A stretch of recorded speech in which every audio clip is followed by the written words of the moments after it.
അമേരിക്കയിൽ ആ ഷട്ട് ഡൗണുമായി ബന്ധപ്പെട്ട പ്രതിസന്ധി ഇപ്പോഴും തീർന്നിട്ടില്ല. എനിക്ക് തോന്നുന്നു ഏറ്റവും വലിയ പ്രതിസന്ധി നേരിട്ടുകൊണ്ടിരിക്കുന്നത് യുഎസിലെ വ്യോമയാന മേഖല തന്നെയാണ്. അതെ, സർക്കാർ ഷട്ട് ഡൗൺ കാരണം വിമാന സർവീസിന് ജീവനക്കാരില്ല എന്നതാണ് പ്രധാനപ്പെട്ട പ്രശ്നം. തിരക്കേറിയ 40 വിമാനത്താവളങ്ങളിലെ സർവീസുകൾ വെട്ടിക്കുറയ്ക്കുകയാണ് അമേരിക്ക ചെയ്തിട്ടുള്ളത്. ബി കെ സുഹൈൽ വിവരങ്ങൾ നൽകും. സുഹൈൽ, അവിടെ സർക്കാർ ഷട്ട് ഡൗൺ പ്രകാരം വലിയ പ്രതിസന്ധി ആളുകൾ നേരിട്ടുകൊണ്ടിരിക്കുകയാണ്. എനിക്ക് തോന്നുന്നു സർക്കാർ ഓഫീസുകളിലേക്കൊക്കെ അടച്ചുപൂട്ടുന്ന ഒരു സ്ഥിതിയാണ്. ഒപ്പം വ്യോമയാന രംഗം എത്രത്തോളം പ്രതിസന്ധിയിലാണ്? ഏറ്റവും കൂടുതൽ പ്രതിസന്ധി ആയിട്ടുള്ളത് വിമാന സർവീസുകളെയാണ്. അമേരിക്ക നമുക്കറിയാം, ലോകത്തെ ഏറ്റവും പ്രധാനപ്പെട്ട രാജ്യം. ആ അമേരിക്കയിലെ 50 ഏറ്റവും തിരക്കേറിയ വിമാനത്താവളങ്ങൾ, അവിടെയാണ് ഇപ്പോൾ വിമാന സർവീസുകൾ വെട്ടിക്കുറച്ചുകൊണ്ടിരിക്കുന്നത്. എയർ ട്രാഫിക് കൺട്രോളർമാർ അവരാണ് പണിമുടക്കിയിരിക്കുന്നത്. പണിമുടക്കി എന്ന് നമ്മൾ പറയുന്നത് ഇപ്പോൾ അവിടെ യുഎസിൽ സർക്കാരിന്റെ ഷട്ട് ഡൗൺ ആണ്. ഷട്ട് ഡൗൺ എന്ന് പറഞ്ഞാൽ കേന്ദ്ര ജീവനക്കാർക്കുള്ള അവധിയാണ്. അവർക്കുള്ള ഫണ്ട് അമേരിക്ക അനുവദിക്കുന്നില്ല, സർക്കാർ അനുവദിക്കുന്നില്ല. ആ ബജറ്റ് പാസ്സായിട്ടില്ല.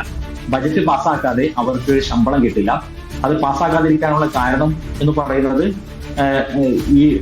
ഇവർക്ക് മാത്രം, കേന്ദ്ര സർക്കാർ ഭരിക്കുന്ന റിപ്പബ്ലിക്കൻ പാർട്ടിക്ക് മാത്രമായി ആ ബജറ്റ് പാസ്സാക്കാൻ കഴിയില്ല. അപ്പുറത്തുള്ള ഡെമോക്രാറ്റ് പാർട്ടി കൂടി സഹകരിച്ചാൽ മാത്രമേ സെനറ്റിൽ, യുഎസ് കോൺഗ്രസിൽ ഇത് പാസ്സാവുകയുള്ളൂ.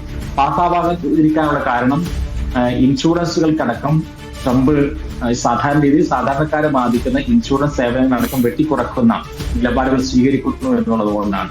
അപ്പോൾ ഏതായിരുന്നാലും ഇതുകൊണ്ടാണ് ഷട്ട് ഡൗൺ ഉണ്ടാകുന്നത്. ആ ഷട്ട് ഡൗണിന്റെ ഭാഗമായി എയർ ട്രാഫിക് കൺട്രോളർമാർക്ക് പണമില്ലാത്ത അവധിയിലേക്ക് അവർ പോയിരിക്കുകയാണ്, ശമ്പളമില്ലാത്ത അവധിയിലേക്ക് പോയിരിക്കുകയാണ്. അതുകൊണ്ട് തന്നെ വിമാന സർവീസുകൾ വൻതോതിൽ വെട്ടിക്കുറക്കുന്നു. സാധാരണക്കാരായ ആളുകൾ ഒരു ഭാഗത്ത് ഓഫീസുകളിലെല്ലാം കഷ്ടപ്പെടുന്നത് കഴിഞ്ഞ ദിവസം നമ്മൾ കണ്ടു. പ്രത്യക്ഷത്തിൽ ഇപ്പോൾ ഒരു രാജ്യം സ്തംഭിച്ചു പോകുന്ന കാഴ്ച നമ്മൾ കാണുന്നത് ഈ വിമാന സർവീസുകൾ റദ്ദാക്കുന്നതിലാണ്.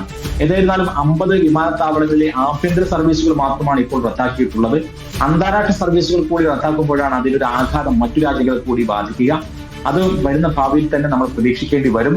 ഇപ്പോൾ നമ്മൾ കാണുന്നത് അമേരിക്കയിലെ വിമാനത്താവളങ്ങളിലെല്ലാം തന്നെ പെട്ടെന്നാണ് ഇത്തരം ഒരു അറിയിപ്പുകളൊക്കെ ഉണ്ടാവുക. അപ്പോൾ വിമാനത്താവളത്തിൽ എത്തിയാലോ സർവീസുകൾ ഉണ്ടാകുമോ എന്നുള്ള കാര്യത്തിൽ ആശങ്കയാണ്. വിമാന കമ്പനികൾ ഏതായിരുന്നാലും ഈ പണം യാത്രക്കാർക്ക് തിരിച്ചു നൽകും എന്ന് അറിയിച്ചിട്ടുണ്ട്.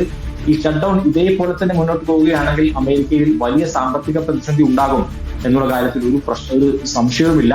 1 മാസത്തിലേറെയായി ഈ ഒരു പ്രതിസന്ധി തുടങ്ങിയിട്ട് ഇരുവിഭാഗവും വിട്ടുവീഴ്ചയ്ക്ക് തയ്യാറല്ല. ഡെമോക്രാറ്റുകൾ വഴങ്ങുക മാത്രമേ വഴിയുള്ളൂ എന്ന് ഡൊണാൾഡ് ട്രംപ് പറയുന്നു. ഒബാമ കെയർ അടക്കമുള്ള സംവിധാനങ്ങളിൽ നിന്ന് വിട്ടുനിന്നതാണ് യഥാർത്ഥത്തിൽ ഇതിനെ ബാധിക്കുന്നത്.